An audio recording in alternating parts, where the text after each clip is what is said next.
first, let's go to Reading, where we're joined now by the Business Secretary, Alok Sharma. Thank you very much for being on the show today, Mr Sharma.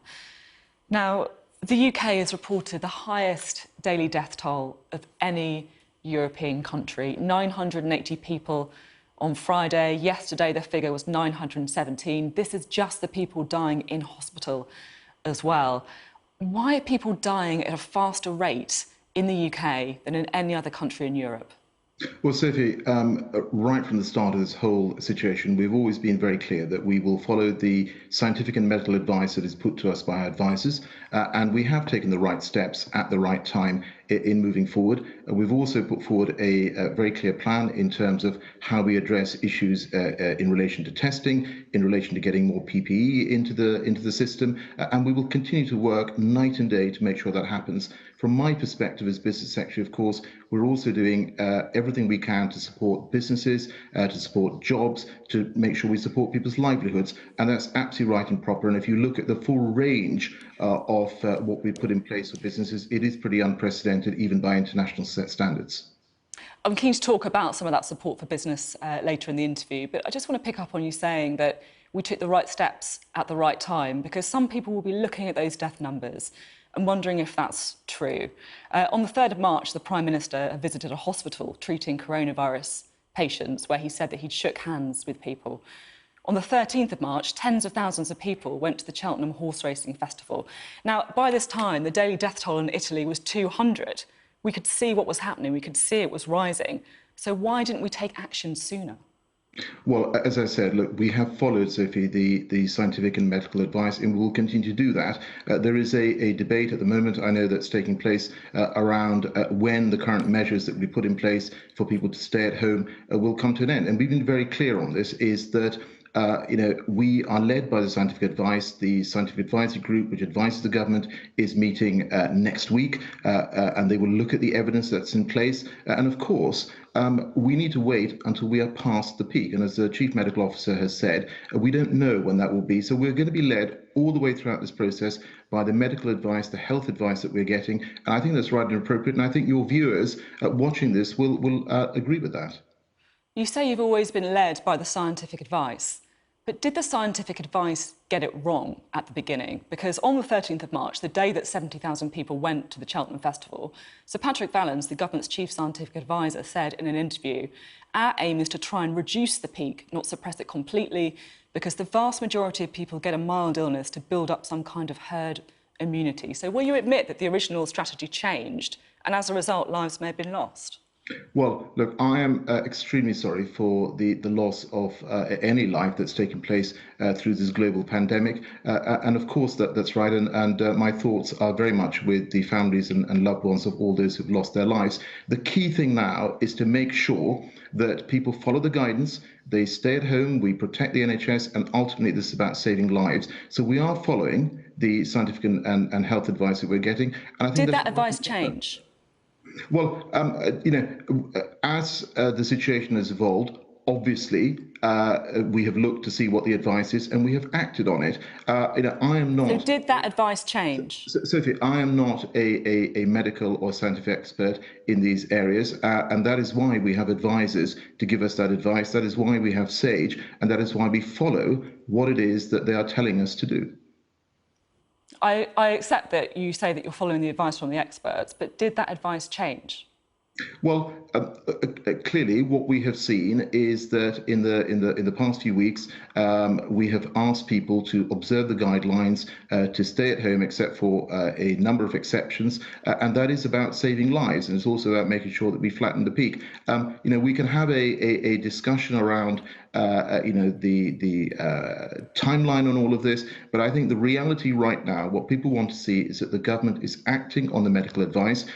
We want to make sure that people are following the guidelines, that they're staying at home, except for those exceptions. And this is ultimately about protecting lives. That is what the government is trying to do. And at the same time, as I mentioned at the start of this discussion, we're putting in place and have put in place an unprecedented economic package to support our businesses and support jobs and livelihoods in our country, so that when we come out the other side, which we will, businesses are ready to bounce back. I'm just trying to work out that if we took the right steps at the right time, why are we posting a higher daily death toll than any other European country?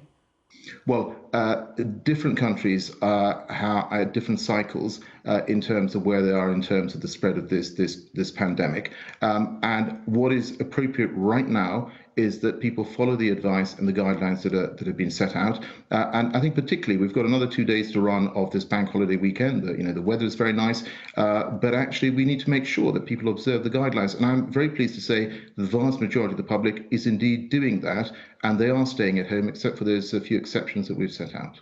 OK, I'm keen to ask you about protective equipment for the NHS, because today the Royal College of Nursing has issued guidance to say that nurses are within their rights to refuse to treat patients with coronavirus if they're not given adequate personal protective equipment. Is that right? Well, it's absolutely right that no medical professional should be placed in a position where they have to make that choice. That is, for me, that's sort of self-evident. That is why we are making sure that we get protective equipment to the front line. And, you would have seen the plan that's been put out in terms of making sure that there is very clear guidance into what sort of protective equipment people need in particular settings. We've made sure that there is a huge distribution network that's now been set up. So over 700 million pieces of protective equipment have been distributed over the last few weeks. And we've also made sure that we are sourcing additional supplies as well as manufacturing supply in the UK. But we need to put this in the context of where we are. In a normal circumstance, Sophie, you would have us providing PPE to about 233 hospital trusts across the country. We're now talking about supplying 58,000 NHS and social care settings. I mean, that is a huge increase. And on top of that, of course, there is huge global demand for PPE, and that does put a squeeze on supply. But what I'm really pleased about is that we've got British companies coming forward, changing from what they're normally doing to manufacturing PPE. You've got Burberry's, which are making gowns. You've got companies like Ineos and Brewdog, which are making sanitizers, hand sanitizers. And you're also seeing people like McLaren and Rolls-Royce who are making visors. And I think people have stepped up to really support this. And this is a unified effort in making sure that we get more PPE out there to the front line. Clearly, there is a huge demand on personal protective equipment in the middle of a pandemic. No one would dispute that. The question is, would our nurses right to refuse to treat patients if they don't feel they've been given the right protective equipment to keep them safe?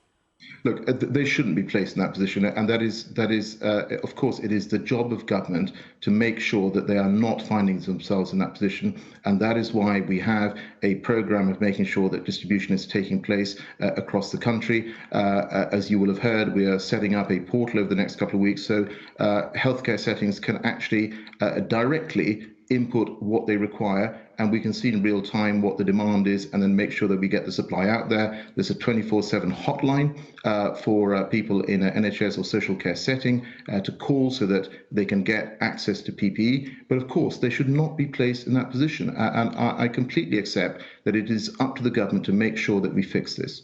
If you accept that, I wonder if you'll take this opportunity to apologise for the shortages that we've seen. Yesterday, Priti Patel said, "I'm sorry if people feel there have been failings." I mean, it sounds a bit like the kind of apology you give if you don't really want to say sorry. So will you say sorry to healthcare workers? Well, I think at the start of this programme, I said I was sorry for the loss of any life through this pandemic. But, we are facing an But that's a bit unprecedented different. Will you situation. apologise to healthcare workers who feel that they don't have the right protective equipment to do their jobs? Well, as I said, it is our job to make sure that we get that healthcare equipment, that PPE out to them. Right now, that is what your viewers will be asking, is that, what is the government doing? Does the government have a plan to get this PPE out to the front line? And the answer is yes, we do have a plan. We are putting that in place. We're making sure that there are hundreds of millions of PPE kit equipment which is going out to the front line. And of course, we need to be doing even more. And that is why we have this plan of making sure we have additional supply which we are sourcing, but then also doing home manufacturing in the UK. OK, now you are, of course, the Business Secretary, and you were speaking a bit earlier in the interview about some of the support that the government is offering to the economy that's clearly very difficult time. You put in place a scheme to help small and medium-sized businesses, the Coronavirus Business Interruption Loan Scheme. So as of today, how many loans have been granted under this scheme? Well, the latest figures that I have is around 4,200 and just over 800 million pounds has gone out. What I would say to you is that, this has been set up at speed and we've made additional changes over the last few days, which have been announced, which means that actually all small and medium-sized businesses up to a turnover of 45 million pounds can now access this scheme. I've spent the last couple of days talking directly to some of the largest lenders who are part of this scheme. And I've been very clear to say to them that we need to get money out of the door as quickly as possible. They understand that, and banks know that on this occasion they have to be part of the solution, and they want to be part of the solution. You've had the organisations I've talked to have had people working and continuing to work over this bank holiday weekend so they can talk to their customers, they can provide that support. And I hope what you will see in the coming days is an increase in money flowing out. It is vital that we do everything we can to support our businesses and, of course, protect jobs. And that is why, if I sort of mention a couple of the other schemes as well, Sophie, the job retention scheme, again, is to make sure that people can stay in a company so that when we actually have an upturn, when we come out of this, which we will, then we are able to go forward in businesses and quickly restart and take advantage of that start. So at the beginning of the answer, you said around 4,200 loans have been granted. Now, there's been reportedly around 300,000 applications. That's just 1.4% being granted. I mean, this is really concerning, isn't it? I mean, some of these businesses are going to collapse, aren't they? Well, so I think, look, the first thing I'd say to you is that we have set this up at pace and everyone is literally working around the clock. I can tell you as someone who's been involved in the setting of this scheme. You must be worried, though. Well, of course. I mean, it's not just a question of me being worried. I completely understand the concerns that businesses have. However, there is additional support that we're also providing. So we have made sure that there are grants available for small and medium-sized businesses, those in specific sectors, and £12.3 million has already gone out to local authorities which are administering that particular scheme. And of that, as of the 5th of April, £1.2 billion had gone out, supporting almost 100,000 businesses. So we are very keen to make sure this money flows out as quickly as possible. But I'm sure people also understand that all of these schemes have been set up at pace. People have literally worked around the clock and continue to work around the clock. And let me give that assurance to any businesses that are watching this, that as Business Secretary, I'm totally committed to making sure that money goes out of the door as quickly as possible from our schemes, but also from the banks. And I will continue to have those daily conversations. We've spoken a bit about the economic consequences of the lockdown, and of course there are some really serious consequences of the lockdown as well. There's been reports of people going hungry, not getting the food that they need. Priti Patel yesterday spoke about calls about domestic violence increasing at an alarming rate, people losing their jobs. There's been damage to mental health, of course, as well. Does there come a tipping point when the negative consequences of the lockdown start to outweigh its need, of course, to keep the virus at bay? Well, Sophie, can I just sort of make this point, which is that all of us in government are completely united on the fact that we need to follow the scientific and medical advice that we have. We will follow the advice that SAGE gives us. What we need to do first and foremost is to make sure that we are saving lives of people across our country. That is absolutely vital. But of course, as you say, this pandemic has had a big negative impact on the economy, not just in the UK, but indeed across the world. This is a global issue. But that is why we have put in place the unprecedented set of schemes that we have to support businesses and to make sure people are not losing their jobs. They can be furloughed, and so that when we come out the other side, businesses are able to restart quickly. The government's going to be making a decision later on this week about whether or not to extend the lockdown. It looks almost inevitable that it will be extended.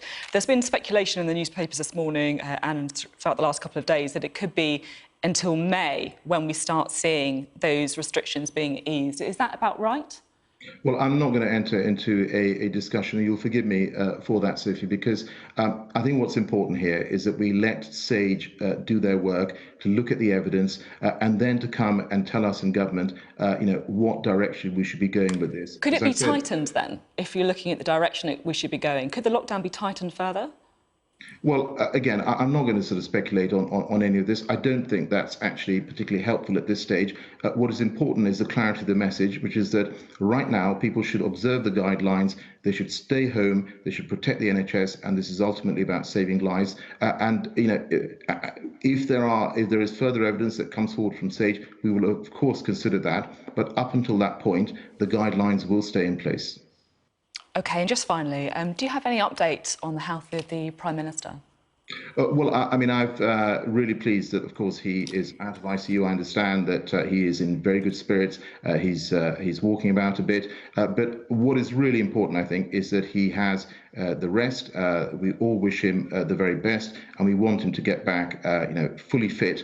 And I think for me, actually, what's been really pleasing throughout this process, of course, we've all been incredibly worried about the Prime Minister, but what's been very pleasing is that colleagues across the political spectrum have joined together to wish the Prime Minister well. And I think that does show that there is a unity, there's a unity of purpose across our country, and I hope that will continue. OK, thank you very much for being on the Thank you, programme Sophie. today. Alex Sharma there, Business Secretary.